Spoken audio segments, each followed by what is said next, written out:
Hi student मु इतिश्री madam आज तुमर ओडिया इच्छा दिन क्लास हम जो रही ग्रामर अलंकार संपर्क में मुझे आलोचना करी तेणु आलोचना करने आगे कहि मो चैनल को सब्सक्राइब लाइक शेयर एवं कमेंट निश्चित भाव में कर कमेंट मध्यम जनइब सब्सक्राइब करने आदौ भूलवा ना तेणु डेरी नक वर्तमान क्लास आम स्टार्ट करवा भल भाव पे शुणव एवं निश्चित भाव में जो पिला मो क्लास अटेंड करुछ रेगुलारली तो निश्चित भाव में परीक्षा आंसर देवाई तुम समर्थ हो पार तेणु जी तुम पढ़ी न बुझीपर से मुझे बुझेबी बुझेवा मध्यम अधिक जिनस तुम जापर और बुझीपर मु इजी प्रोसेस रे ही बुझेबी तेणु भल भाव में शुणव अलंकार भी आम स्टार्ट करवा अलंकार कौन ताने अलंकार क्या कह जाए वाक्यर सौंदर्य को अलंकार माध्यम जड़े कवि सौंदर्य को प्रस्फुटित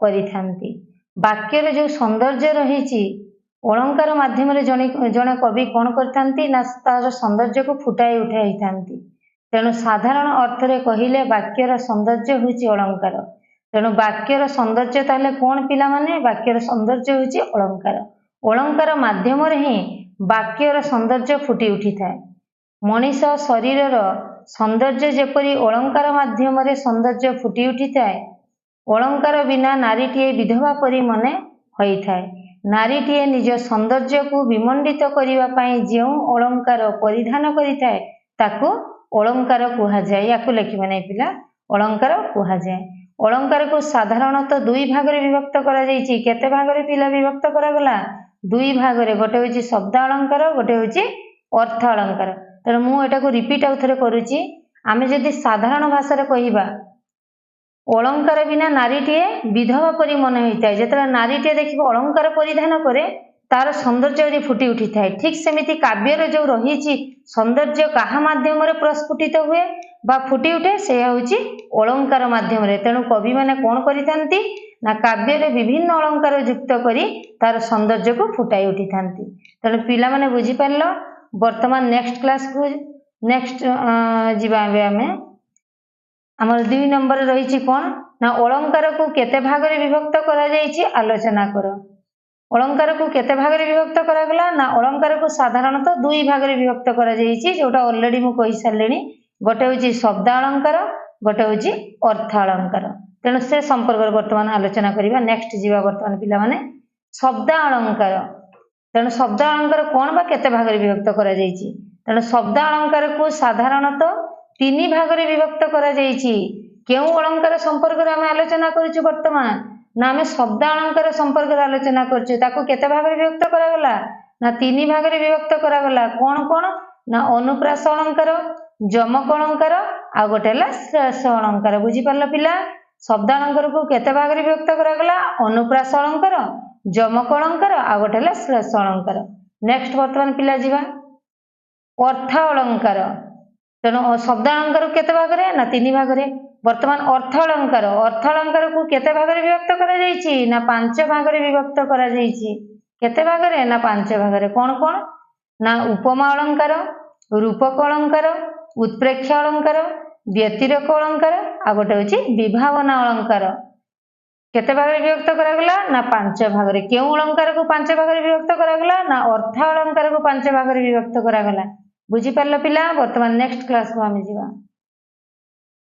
शब्द अलंकार कौन अनुप्रास अलंकार संपर्क रे आलोचना कर भाविना परीक्षा रे एबळे आसीची शब्द अलंकार कौन अनुप्रास अलंकार संपर्क रे आलोचना कर तर आंसर कौन ना शब्द उपरे गुरुत्व दे जो अलंकार सृष्टि होई थाए ताहाकू शब्द अलंकार कहा जाए शब्द उपरे गुरुत्व दे जो अलंकार सृष्टि होता है तेणु जो अलंकार कहा गुरुत्व देथिबो ना शब्द उपरे जदि गुरुत्व दे अलंकार सृष्टि होइतिबो ताकू कहा जाए शब्द अलंकार शब्द भाषार सौंदर्य वृद्धि करिबारे मुख्य भूमिका ग्रहण करिथाए शब्द भाषार सौंदर्य वृद्धि करिबारे मुख्य भूमिका ग्रहण करिथाए शब्द माध्यम रे वाक्यर सौंदर्य भरा होइथाए बा वाक्यर सौंदर्य फुटी उठिथाए शब्द अलंकार को 3 भाग में विभक्त करा जायछि केते भाग रे ना 3 भाग रे कौन कौन ना अनुप्रास अलंकार जमक अलंकार आ गोटे हला श्लेष अलंकार बुझी पारल जोटा आगुरी भी कहि सारलिनी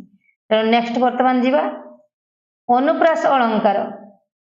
तेणु अनुप्रास अलंकार कौन बा केते भाग रे विभक्त करा जायछि ना अनुप्रास अलंकार होछि जेउ वाक्य रे एक बा एक रु अधिक व्यंजन वर्ण बारंबार व्यवहार होई थाए ताहाकू अनुप्रास अलंकार कहा जाय।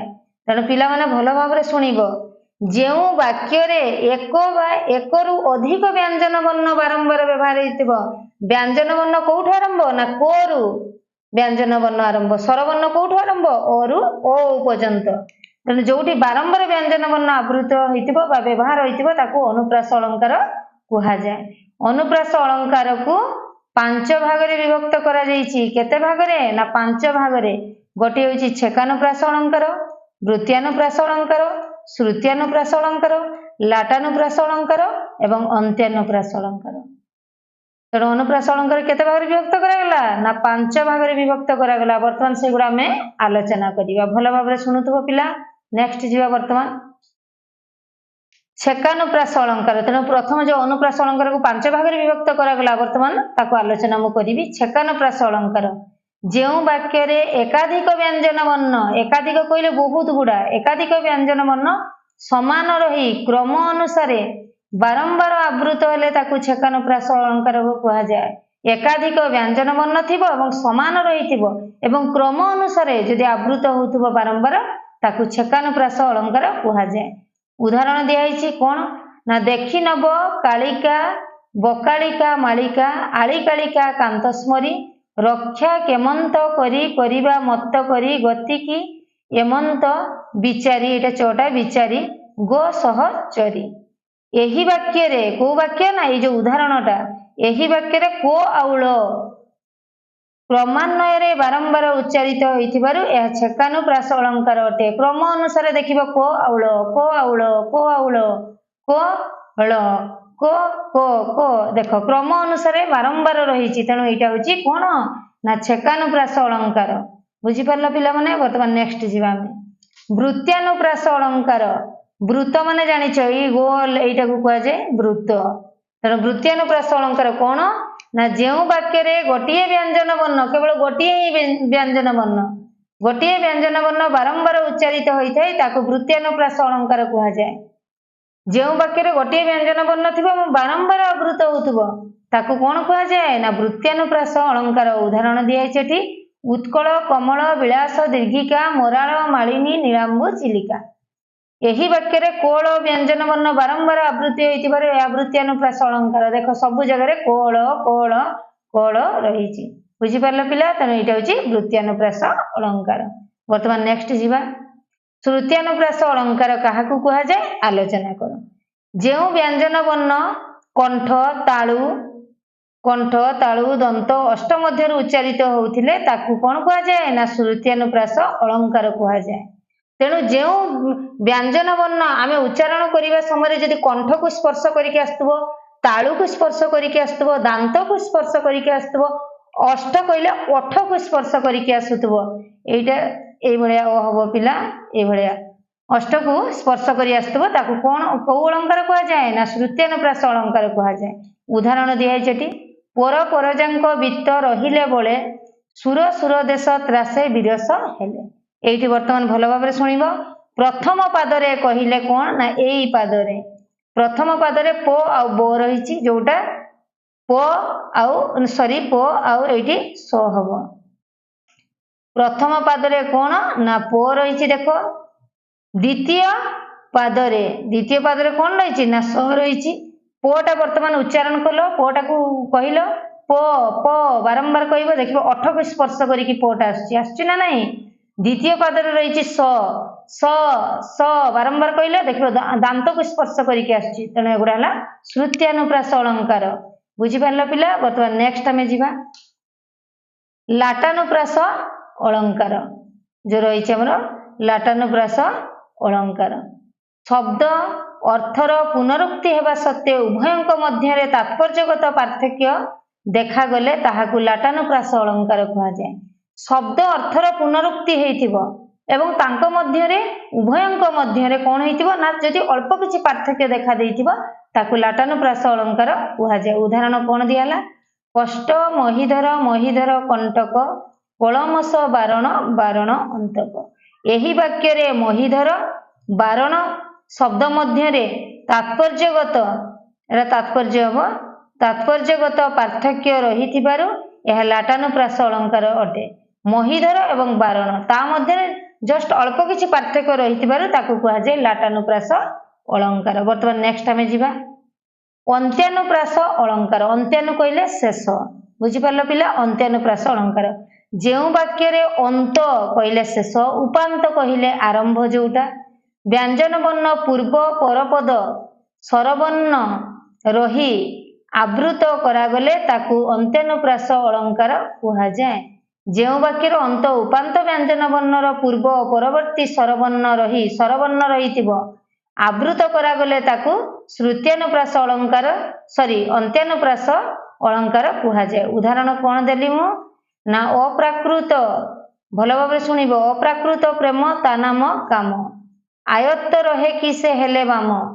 ତେଣୁ ଅନ୍ତ ବ୍ୟଞ୍ଜନ ବର୍ଣ୍ଣ ଦେଖିବ, ଅନ୍ତ କଣ କାମ ବାମ, ମ ଅଛି ଏବଂ ଉପାନ୍ତରେ ଓ ଅଛି। ବର୍ତ୍ତମାନ କହିଲ ଅ ହଉଛି ସ୍ୱରବର୍ଣ୍ଣ, ପ୍ରଥମଟା ଓ ଆଉ ଆ ଯୋଉ ରହିଲା ଏଇଟା ହଉଛି ସ୍ୱରବର୍ଣ୍ଣ, ମ ଯୋଉ ରହିଲା ଏଟା ହେଲା ବ୍ୟଞ୍ଜନ ବର୍ଣ୍ଣ। ତେଣୁ ଏଠାରେ ପ୍ରଥମ ପାଦର ଅନ୍ତ ବ୍ୟଞ୍ଜନ ବର୍ଣ୍ଣ ମ ଓ ଉପାନ୍ତ ସ୍ୱରବର୍ଣ୍ଣ ଓ ଆ ଥିବାରୁ ଏହା ଅନ୍ତ୍ୟାନୁପ୍ରାସ ଅଳଙ୍କାର ଅଟେ। ପିଲାମାନେ ବୁଝିପାରୁଛ ନା ନାହିଁ? ଅତି ଇଜି ଅଛି, ସରଳ ଭାବରେ ବୁଝଉଛି। ନେକ୍ସଟ କୁ ବର୍ତ୍ତମାନ ଆମେ ଯିବା ଯମକ ଅଳଙ୍କାର କଣ? ଯମକ ଅଳଙ୍କାର ସମ୍ପର୍କରେ ଆଲୋଚନା କର। ଭିନ୍ନାର୍ଥବୋଧକ ସମଚାରିତ ଶବ୍ଦର ପୁନରାବୃତ୍ତିକୁ ଯମକ ଅଳଙ୍କାର କୁହାଯାଏ। ଭିନ୍ନାର୍ଥବୋଧକ ସମଚାରିତ ଶବ୍ଦ, ସମାନ ଶବ୍ଦ ଥିବ କିନ୍ତୁ ଅର୍ଥ ଅଲଗା ଅଲଗା ପ୍ରକାଶିତ ହେଉଥିଲେ ତାକୁ ସମଚାରିତ ଅଳଙ୍କାର କୁହାଯାଏ।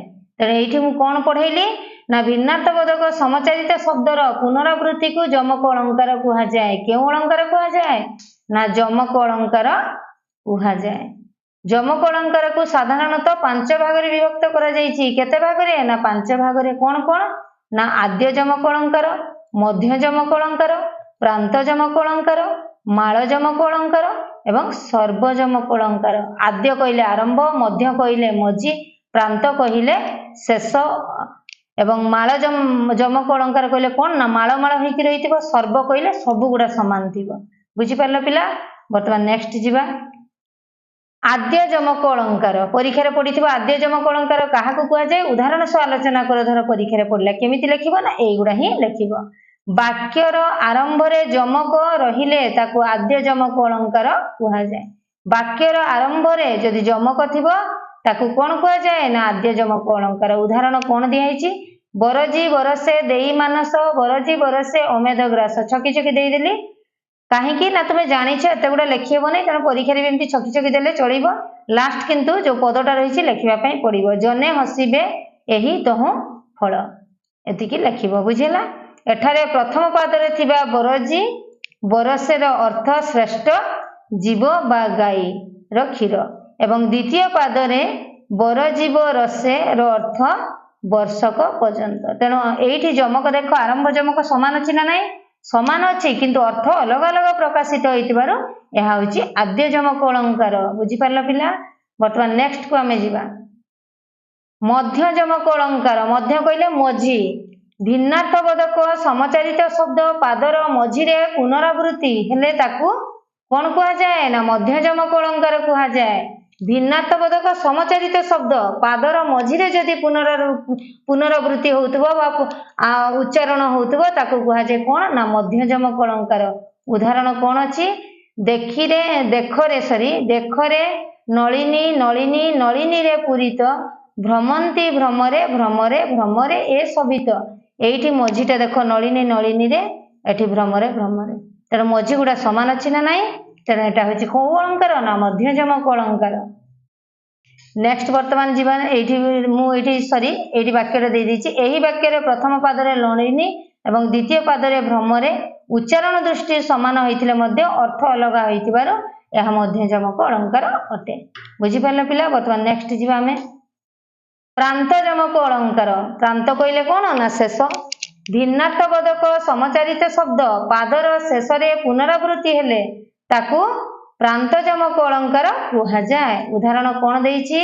खेपणी खेपणे तोहरी सलिले हीरकर उष उठिला सलिले एठी सलिले अछि एठी मध्य सलिले एठी हर्षईकार सलिले एठी दीर्घईकार सलिले एठारे प्रथम पादरे सलिलेर अर्थ कोन ना जल सलिले हर्षईकार थिले सेटा होछि जल द्वितीय पादर शेषरे थिबा सलिलेर अर्थ होछि लीला बुझी परछ ना नाही पिला लीला तेणु प्रांत दुईटा देख समान अछि समचारित शब्द अच्छी किंतु अर्थ अलग अलग प्रकाशित होची तेणु एटा होची को अलंकार ना प्रांत जमक अलंकार बुझी पारले पिला वर्तमान नेक्स्ट आमे जिबा माळ जमक अलंकार माळ कइले माळमूळ भाव में गुंथि की फूल जेमते फूल माळ सेबडा माळ रहिथिबो भिन्नार्थबोधक समचारित शब्द पादरे माळबद्ध भावे रहिले ताकू माळ जमक अलंकार कुहा जाय केते इजी देख पिला इजीली बुझी पारुथबो एवं जदि मो क्लास भल भाव शुणव तुम थरे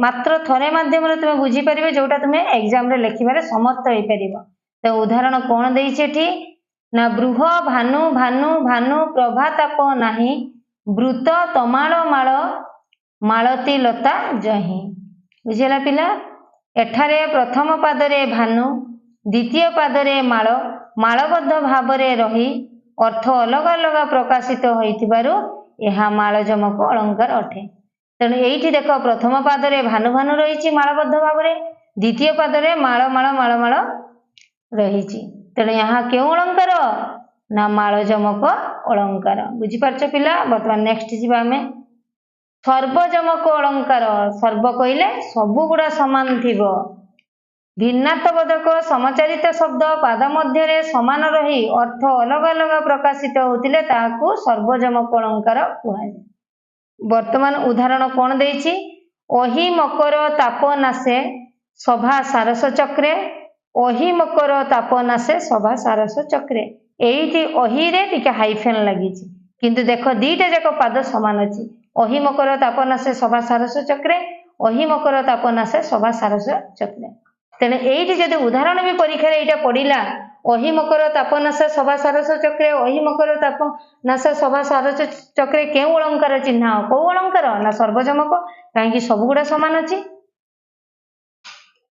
एही वाक्यर प्रथम पाद और द्वितीय पाद समान रही अर्थ अलग अलग प्रकाशित होउथिबारु या सर्वजमक अलंकार अटे पिला बुझी पारल ना नाही वर्तमान आमे नेक्स्ट जीवा कोन अछि ना श्रेष्ठ अलंकार काहाकू कुहा जाय आलोचना कर वाक्य मध्य उच्चारित गोटे शब्द भल भाव शुणुव एकाधिक अर्थ रे प्रयोग हेले ताकू श्रेष्ठ अलंकार कुहा जाय वाक्य मध्य गोटे शब्द थिबो एवं एकाधिक अर्थ प्रकाश करथिबो गोटे शब्द थिबो किंतु अर्थ अलग अलग प्रकाशित करुथिले ताकू कुहा जाय को अलंकार ना श्रेष्ठ अलंकार श्रेष्ठ अलंकार को तीन भाग रे विभक्त करा जायछि केते भाग रे ना तीन भाग रे अति इजी अछि पिला एटा अभंग श्रेष्ठ अलंकार सभंग श्रेष्ठ अलंकार भंगाभंग श्रेष्ठ अलंकार गोटे अभंग श्रेष्ठ अलंकार आ गोटे होछि सभंग श्रेष्ठ अलंकार आ गोटे भंगाभंग श्रेष्ठ अलंकार वर्तमान ता संपर्क रे आलोचना करिवा नेक्स्ट जीवा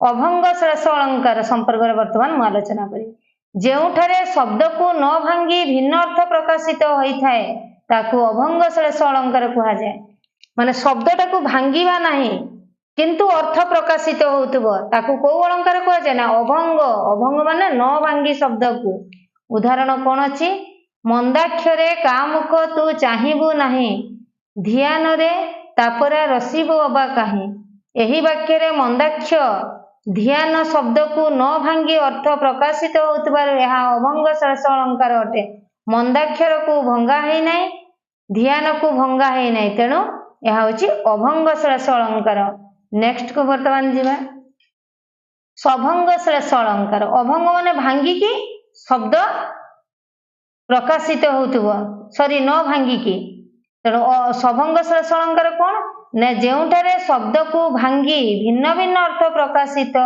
हुए बा होई थाए ताकू सभंग श्रेष्ठ अलंकार कोन सभंग माने शब्दटा को भंगा जीवो एवं भिन्न भिन्न जदि अर्थ प्रकाशित होउतबो ताकू सभंग श्रेष्ठ अलंकार कुहा जाय उदाहरण कोन दिया हिची मधुकर पद अनंत जेसे सेजे पद्माकरर मंडनता सर्जे एही वाक्य रे मधुकर विष्णुंकर पाद अनंत सेजरे थिबा बेले पद्माकर कहले कौन लक्ष्मींकर हाथ सौंदर्य विधान करुअछि कारण लक्ष्मी विष्णुंकर पाद स्पर्श करिसेंती कौन करिसेंती ना पाद को स्पर्श करिसेंती एठी शब्द को भंगा जाइथिबारु यह सभंग अलंकार अटे। वर्तमान नेक्स्ट जीवा भंगाभंग श्लेष अलंकार कौन ना जेउठारे अभंग श्लेष अलंकार रही दुईटी अर्थ प्रकाशित हेउथिले ताहाकू भंगाभंग श्लेष अलंकार कहा जाए। जेउठारे अभंग एवं सभंग श्लेष अलंकार रही दुईटी अर्थ प्रकाशित होउथिबो ताकू भंगाभंग श्लेष अलंकार कहा। तेणु इजिली वर्तमान बुझी पारल ना नाही पिला भंगाभंग श्लेष अलंकार कौन ना जेउठारे अभंग सभंग श्लेष अलंकार रहिथिबो एवं भिन्न भिन्न अर्थ प्रकाशित होउथिबो ताकू भंगाभंग श्लेष अलंकार कहा जाए। एमिति लिखिले भी ठीक हबो। उदाहरण कौन दियाइछि बाबू नाकश्री दान यज्ञ जसाकू विरह कानन कर आलिंगन को एही वाक्यर प्रथम पादरे नाकश्री और दान पद दुईटी को न भांगी भिन्न भिन्न अर्थ प्रकाशित होउथिबारु एहा भंगाभंग श्लेष अलंकार अटे। बुझी पारल ना नाही पिला। तेणु आज एतिकी अलंकार संपर्क में मु पुंखानुपुंख आलोचना कली कमेंट माध्यम निश्चित जनइबो जे को जिनस बुझीला नहीं मते निश्चित भाव में जनइबो एवं मोर चैनल को सब्सक्राइब करबा पे आदौ भूलिबो नाही। सब्सक्राइब कले जो न्यू वीडियो सब अपलोड होबो ता तुम पाखरे पहुंची परिबो। प्रत्येक विषय को आलोचना करी अति सुंदर भाव में आलोचना करी जहाँ तुमको बुझीबार इजी हे एवं थरे मात्र मो क्लास अटेंड कला पर मु सियोरिटी देवी जे परीक्षा रे इजीली तुम लिखि पारिबो 100% फेथ मध्य दउची। प्रत्येक क्लास को जदि तुम अटेंड कल डेफिनेटली तुमर 90% रु एभव मार्क आसीबो ही आसीबो कारण मोर ऑफलाइन रे कोचिंग चली पिला 90% एभव ही मार्क आसीची। डिल केबे भी कोनोसी पिलार आसी नै। तेणु रहिली गॉड ब्लेस यू।